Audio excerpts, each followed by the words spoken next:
चलिए दोस्तों, आज की हॉरर कहानी का नाम है हॉस्टल। रिया बेटा, जल्दी उठो, तुम्हें तैयारी करनी है ना आज। अरे आज तो तुम्हें अपने नए कॉलेज जाना है, जल्दी तैयारी करो।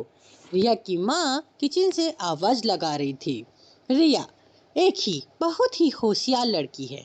उसने अपने दम पर एग्जाम पास किया और वो भी बिना एक्स्ट्रा खर्चा किए, यानी कोई भी ट्यूशन लगाए बिना। यही बात घर में सबको पसंद थी। रिया की सबकी चाहती बेटी थी वो। रिया ने अपनी सारी चीजें बैग में भर ली। उसके चाचू ऑटो के लेने गए थे। वहां से चाचू आवाज आने लगे, अरे छोटी, तैयार हुई कि नहीं, ऑटो आ गया है। चाचू रिया की छोटी के नाम से बुलाते थे।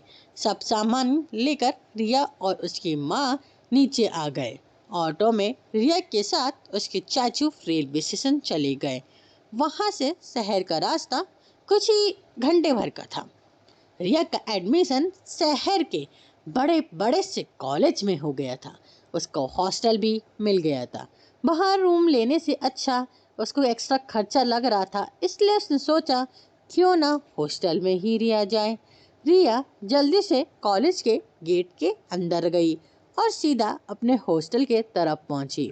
वहाँ बहुत भीड़ थी, लेकिन सबको रूम मिलने वाले थे तो कोई टेंशन नहीं थी। आखिरी में रिया का नाम लिया गया। उसको रूम मिला, लेकिन उसकी साथी वाली लड़की ने वहां जाने से मना किया। पूछने पर बिना बोले ही चली गई वो। वार्डन ने रिया को आवाज लगाई और कहा, देखो बेटा, एक ही रूम है और वहाँ कोई दूसरी लड़की नहीं तुम्हारे साथ रुकना चाहती। अगर तुम्हें वो चाहिए तो मैं वो तुम्हें दे सकती हूँ। अगर बाद में कोई लड़की आएगी तो मैं उसको तुम्हारे रूम में शिफ्ट करा दूंगी, लेकिन जब तक तुम्हें अकेले ही रूम में रहना होगा। बोलो मंजूर है तो यहाँ नीचे अपना नाम और पता फ़ोन नंबर दे देना बेटा। रिया वैसे तो छोटे से शहर से आई थी, उसको किसी से बात का डर नहीं था। उसने तुरंत हाँ कहा और अपनी सारी जानकारी वहाँ भर दी। वार्डन ने उसको रूम की चाबी दी और कहा, कुछ भी तकलीफ हो तो मुझे आकर बोले। वार्डन मैडम नीचे के कमरे में रहती थी। वैसे बोलने में वो काफ़ी अच्छी लगी। रिया ने अपना सामान उठाया और अपने रूम की तरफ जाने लगी। उसके बगल में सभी रूम थे। उसको कोई परेशानी नहीं लग रही थी। रूम अंदर से काफ़ी साफ सुथरा था। वो रूम दो लोगों के लिए था, दो बेड, दो अलमारी। उसने अपना सामान रूम में एक जगह रख दिया और फ्रेश होने चली गई। फिर आने के बाद अपने बेड पे लेट गई। दिन भर की थकान से उसको नींद आ रही थी। सोचा कि चलो घर में बात कर लिया जाए। उनसे मोबाइल उठाया और घर में फ़ोन लगाया। हेलो माँ, मैं पहुँच गई हूँ। रूम भी मिल गया है, कोई परेशानी नहीं, तुम चिंता मत करना। ऐसा बोल के रिया ने फ़ोन रख दिया। अब वो थोड़ी ही देर सोना चाहती थी। नींद में उसको पता ही नहीं चला कि रात के 8 बज गए। वार्डन ने बताया कि खाने का समय रात के 7 से 9 बजे तक है। वो जल्दी से तैयार होकर नीचे चली गई। खाने के बाद थोड़ा टीवी देखा और सभी लड़कियां अपने रूम में चली गई। मीका रिया की दोस्त बनी नहीं थी, तो वो भी अपने रूम में चली गई। सुबह कॉलेज जाना था, इसलिए उसने मोबाइल में अलार्म लगाया सुबह 8 बजे का, और वो सो गई। सुबह के 10 बज चुके थे। अलार्म होने वाला था, लेकिन वो बजा ही नहीं। एक अजीब सी हलचल हो रही थी उस रूम में, जैसे किसी की मौजूदगी हो। इन सब से अनजान रिया अभी भी सो रही थी। सभी लड़कियां कॉलेज चली गई। वार्डन ने हॉस्टल में एक राउंड मारा, देखा कि रिया का दरवाजा अंदर से बंद है। उसने बाहर से आवाज लगाई, कॉलेज नहीं जाना क्या? यहाँ सोने के लिए आई हो क्या? आवाज़ सुनते ही रिया की आंखें खुल गई। उसने दरवाज़ा खोला। मैडम मैडम, अभी मैं उठने ही वाली थी, अभी तो 8 बजने वाले हैं ना, रिया ने जवाब दिया। वार्डन जरा हंस कर बोली, बेटा जरा अपनी घड़ी तो देखो, कितने बजे हैं? रिया ने अपना मोबाइल उठाया, देखा कि 10 बज चुके हैं। उसको समझ नहीं आया कैसे। वार्डन वहाँ से चली गई और रिया अपना मोबाइल चेक करने लगी कि अलार्म हुआ कैसे नहीं और मैं इतनी देर तक कैसे सो रही थी। यही सवाल को सोचते सोचते वो कॉलेज गई। वहाँ जाकर उसकी क्लास में काफ़ी लोग से जान पहचान हुई। कुछ तो उसके शहर से ही थे तो जो अलग जगह पर रहते थे। उसको थोड़ा अच्छा लगा। वो सबसे बात करके उन्हीं के साथ उन्हीं के रूम पे चली गई। वो सब लड़कियां उसकी पुराने कॉलेज की दोस्त निकली, इसलिए वो उन्हीं के रूम पे रुक गई उस रात को। वैसे वार्डन मैडम को रिया ने कॉल करके बता दिया था। रूम पे खूब मस्ती करने के बाद अपने दोस्तों के साथ रिया दूसरे दिन कॉलेज चली गई। वहाँ से सीधा अपने हॉस्टल दोपहर तक पहुँची, खाना खाया और पढ़ाई करने लगी। एकदम से उसको याद आया कि वो घर से पेन लाना भूल गई थी, तो अब उसके पास कोई पेन नहीं था। इसलिए वह अपना रूम का दरवाज़ा थोड़ा छटका के नीचे कॉर्नर की दुकान में चली गई। वहाँ जाकर उसने अपने लिए पेन और कुछ खाने का सामान लिया, जैसे कि चिप्स पैकेट, चॉकलेट्स। वहाँ से वो सीधा रूम में चली गई, लेकिन रूम का दरवाज़ा खुला हुआ था। उसने ज़्यादा ध्यान नहीं दिया और पढ़ाई करने लगी।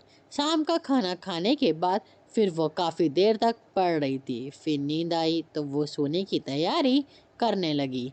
कुछ आधी रात में उसने करवट बदली होगी और जैसे ही उसकी आंखें खुली वैसे ही उसका मुंह से चीख निकली।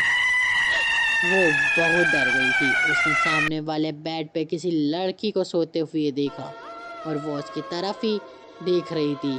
रिया जोर से चिल्लाने लगी। वार्डन ने जैसे ही आवाज सुनी वो दौड़ के ऊपर आई। साथ में बगल वाले रूम की लड़कियां भी खड़ी थी। उन्होंने बाहर से आवाज लगाई, दरवाजा खोलो, दरवाजा खोलो, क्या हुआ है, क्या हुआ है, दरवाजा खोलो। रिया ने दरवाजा खोला और बाहर दौड़ कर आई। मैडम मैडम मैडम, रूम में कोई है, मैम मैम कोई है। मैंने अभी भी वहाँ किसी को देखा है, कोई लड़की थी, मुझे बहुत डर लग रहा है मैम।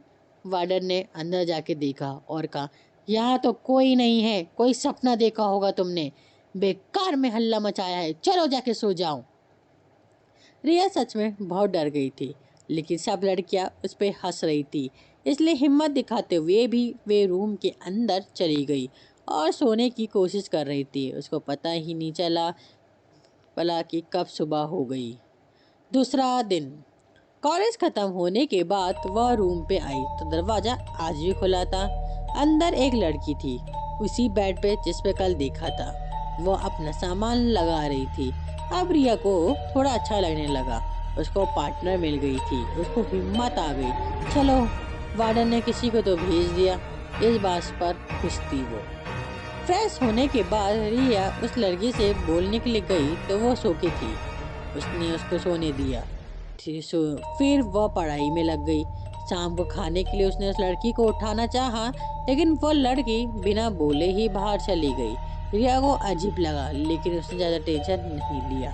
नीचे खाने के टेबल पे वो गुमसुम सी बैठी थी। खाना खा के सब रूम में लौट गए। रिया भी आ गई। अब उसने सोचा कि उस लड़की से बात करनी है, लेकिन रिया को जाने से पहले वो जाके रूम में ही सो गई। रिया थोड़ी नाराज होकर सो गई। आधी रात का पहर होगा, अचानक टेबल के जोर से गिरने की आवाज आई। सुनते ही रिया की नींद खुली और वो जोर से चीखने लगी, आ बचाओ बचाओ, वार्डन मैम मैम मैम। बगल वाली लड़की टेबल पर खड़ी होकर पंखे से फांसी लगाकर झूल रही थी। रिया जैसे कांप रही थी। उसका चिल्लाना चालू था। वो दरवाजा खोल के बाहर भागी। वार्डन ने रास्ते में ही उसको पकड़ा। क्या हुआ रिया, क्या हुआ, आज भी क्या सो रहे? वार्डन ने डांटते हुए कहा। मैम मैम मेरी रूममेट में फांसी लगाती है, चलो जल्दी चलिए मैम, मैम चलिए। रिया ने घबराते हुए कहा। वार्डन अब साथ में भागती हुई गई। देखा कि रूम में कोई नहीं है, सब कुछ सही जगह पे है। अब उसको गुस्सा आया तो उसने रिया को वार्निंग दे डाली। रिया, ऐसे तुम सबको परेशान करोगी ना तो मुझे तुमको इस हॉस्टल से निकालना होगा, समझी कि नहीं? बेकार में हल्ला मचा के रखा है, सबकी नींद खराब कर दी है तुमने। नहीं मैडम नहीं, मैं सच बोल रही हूँ मैम मैम, मैंने सच में देखा है मैम, मेरे रूम में कोई लड़की है कल दोपहर से, मेरा यकीन मानो मैम, मैम प्लीज़। रिया रोते हुए बोली। वार्डन रिया को नीचे लेकर गई। उसने अपना रजिस्टर निकाला, उसके रूम का पेज निकाला, उस पे एक ही नाम था और वह था रिया का। वार्डन ने कहा, उस रूम में सिर्फ तुम ही रहती हो बेटा, और कोई नहीं। समझती क्यों नहीं हो? रिया अब और भी डर गई। सोचने लगी कि जिसको देखा था वो क्या था, कोई भूत का साया या कोई भटकती आत्मा। लेकिन वाडा के सामने कुछ बोल नहीं पाई। उसको मजबूर हो गए रूम में जाना पड़ा। अब उसने अपने रूम का दरवाजा खुला रखा और सोने की कोशिश कर रही थी, लेकिन उसको नींद नहीं आई। सुबह कॉलेज जाकर वो दोस्तों से वो सब किस्सा बताया। उसके दोस्तों ने उसको हिम्मत दी और कहा कि डरो नहीं, तुम्हारा वहम होगा, ज़्यादा सोचो मत। लेकिन रिया को पता था ये उसका वहम नहीं है। शाम होने को है। खाना खाकर रिया रूम में आई और पढ़ाई करने लगी। उसका मन नहीं लग रहा था, फिर सोने की कोशिश करने लगी। नींद लगती और थोड़ी देर बाद कल रात वाली बात से नींद खुल जाती। रात के करीब 1 बज रहे थे। उसकी आंख खुली थी और वो लड़की फिर से देखना चालू हो गई। वह अपने बेड पे बैठी थी। रिया ने उसे बात करनी चाहिए, लेकिन वो बहुत ही ज़्यादा गुस्से में रिया की तरफ देखने लगी। उसकी लाल डरावनी आंख भी रिया के मुंह से आवाज़ भी नहीं निकल पा रही थी। वो लड़ी सीधे सीधे रिया के तरफ आ रही थी। उसने रिया से कहा, खबरदार, अगर मेरे बारे में बाहर किसी को बताया, अंजाम ठीक नहीं होगा।